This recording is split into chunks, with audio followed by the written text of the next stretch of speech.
ఆదికాండం 42వ అధ్యాయం.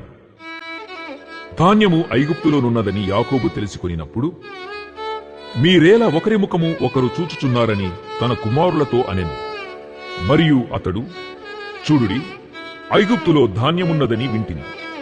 మనము చావక బ్రతుకునట్లు మీరు అక్కడికి వెళ్లి మన కొరకు అక్కడ నుండి ధాన్యమును కొనుక్కొని రండని చెప్పగా, యోసేపు 10 మంది అన్నలు ఐగుప్తులో ధాన్యము కొనబోయిరి. అయినను ఇతనికి హాని సంభవించునేమో అని యాకోబు యోసేపు తమ్ముడగు బెన్యామీనును అతని అన్నలతో పంపినవాడు కాడు. కరవు కనాను దేశములో ఉండెను గనుక ధాన్యము కొనవచ్చిన వారితో కూడా ఇశ్రాయేలు కుమారులునూ వచ్చిరి. అప్పుడు యోసేపు ఆ దేశమంతటి మీద అధికారి అయి ఉండెను. అతడే ఆ దేశ ప్రజలందరికీ ధాన్యమమ్మకము చేయువాడు గనుక యోసేపు సహోదరులు వచ్చి ముఖములు నేలను మోపి అతనికి వందనము చేసిరి. యోసేపు తన సహోదరులను చూచి వారిని గుర్తుపట్టి వారికి అన్యుని వలె కనబడి వారితో కఠినముగా మాటలాడి, మీరెక్కడ నుండి వచ్చితిరని అడిగెను. అందుకు వారు, ఆహారము కొనుటకు కనాను దేశము నుండి వచ్చితిమనిరి. యోసేపు తన సహోదరులను గుర్తుపట్టెను గాని వారతని గుర్తుపట్టలేదు. యోసేపు వారిని గూర్చి తాను కనిన కలలు జ్ఞాపకం చేసుకుని, మీరు వేగులవారు ఈ దేశము గుట్టు తెలుసుకొని వచ్చితరని వారితో అనగా, వారు, లేదు ప్రభువా, నీ దాసులమైన మేము ఆహారము కొనుటకే వచ్చితిమి.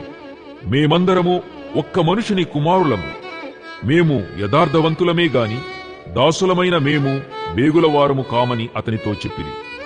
అయితే అతడు, లేదు, ఈ దేశము గుట్టు తెలుసుకొనుటకై వచ్చితిరని వారితో అనెను. అందుకు వారు, నీ దాసులమైన మేము 12 మంది సహోదరులము, కనాను దేశములోనున్న ఒక మనుష్యుని కుమారులము. ఇదిగో కనిష్ఠుడు నేడు మా తండ్రి యొద్ద ఉన్నాడు, ఒకడు లేడు అని ఉత్తరమిచ్చిరి.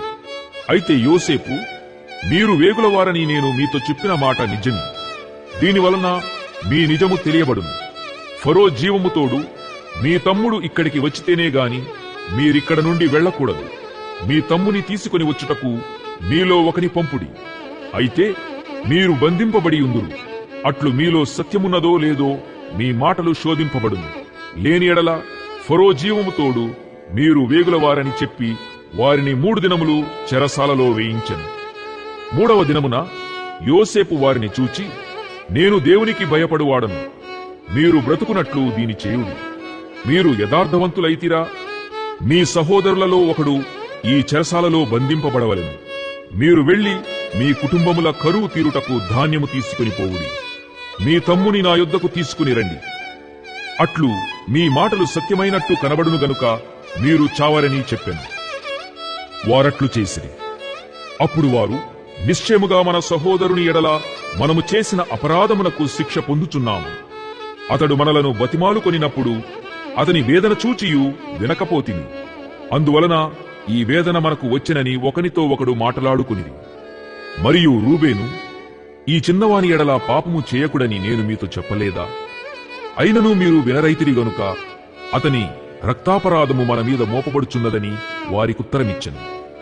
అయితే ద్విభాషి వారి మధ్య ఉండెను గనుక తన మాట యోసేపు గ్రహించెనని వారు తెలిసికొనలేదు. అతడు వారి యొద్ద నుండి అవతలకు పోయి ఏడ్చి మరలా వారి యొద్దకు వచ్చి వారితో మాటలాడి వారిలో షిమ్యోనును పట్టుకుని వారి కన్నుల ఎదుట అతని బంధించెను. మరియు యోసేపు వారి గోనెలను ధాన్యముతో నింపుటకును, ఎవరి రూకలు వారి గోనెలో తిరిగి ఉంచుటకును, ప్రయాణము కొరకు భోజన పదార్థములు వారికిచ్చుటకును ఆజ్ఞ ఇచ్చెను. అతడు వారి ఎడల ఇట్లు జరిగించెను. వారు తాము కొనిన ధాన్యమును తమ గాడిదల మీద ఎక్కించుకొని అక్కడ నుండి వెళ్లిపోయిరి. అయితే వారు దిగిన చోట ఒకడు తన గాడిదకు మేత పెట్టుటకై తన గోనె విప్పినప్పుడు అతని రూకలు కనబడెను. అవి అతని గోనె మూతిలో ఉండెను. అప్పుడతడు, నా రూకలు తిరిగి ఇచ్చివేసినారు, ఇదిగో ఇవి నా గోనెలోనే ఉన్నవని తన సహోదరులతో చెప్పెను. అంతట వారు గుండె చెదరిపోయిన వారై జడిసి, ఇదేమిటి, దేవుడు మనకిట్లు చేసినని ఒకనితో ఒకడు చెప్పుకొనిది. వారు కనాను దేశమందున్న తమ తండ్రి అయిన యాకోబునొద్దకు వచ్చి తమకు సంభవించినది యావత్తును అతనికి తెలియజేసిరి. ఎట్లనగా ఆ దేశమునకు ప్రభువైన వాడు మాతో కఠినముగా మాటలాడి మేము ఆ దేశమును వేగుచూడవచ్చిన వారమని అనుకుని అప్పుడు మేము యథార్థవంతులము వేగులవారము కాము 12 మంది సహోదరులము ఒక్క తండ్రి కుమారులము ఒకడు లేడు మా తమ్ముడు నేడు కనాను దేశమందు మా తండ్రి యొద్ద ఉన్నాడని అతనితో చెప్పితిని. అందుకు ఆ దేశపు ప్రభువు మమ్మును చూచి మీరు యథార్థవంతులని దీనివలన నేను తెలిసికొందును. మీ సహోదరులలో ఒకనిని నా యొద్ద విడిచిపెట్టి మీ కుటుంబములకు కరువు తీరునట్లు ధాన్యము తీసుకుని పోయి నా యొద్దకు ఆ చిన్నవాని తోడుకొని రండి.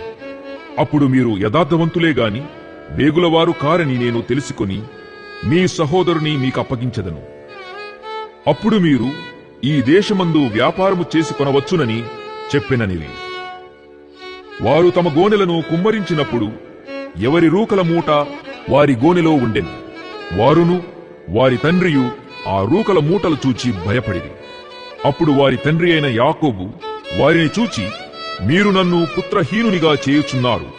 యోసేపు లేడు, షిమ్యోను లేడు, మీరు బెన్యామీనును కూడా తీసుకొని పోవుదురు.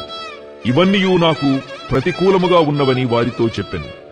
అందుకు రూబేను, నేనతని నీ యొద్దకు తీసుకొని రాని ఎడల నా 2 కుమారులను నీవు చంపవచ్చును. అతని నా చేతికి అప్పగించును. అతని మరలా నీ యొద్దకు తీసుకుని వచ్చి అప్పగించెదనని తన తండ్రితో చెప్పాను. అయితే అతడు, నా కుమారుని మీతో వెళ్ళనీయను. ఇతని అన్న చనిపోయెను, ఇతడు మాత్రమే మిగిలియున్నాడు. మీరు పోవు మార్గమున ఇతనికి హాని సంభవించిన ఎడల నెరసిన వెండ్రుకలు గల నన్ను మృతుల లోకములోనికి దుఃఖముతో దిగిపోవునట్లు చేయుదురని చెప్పాను.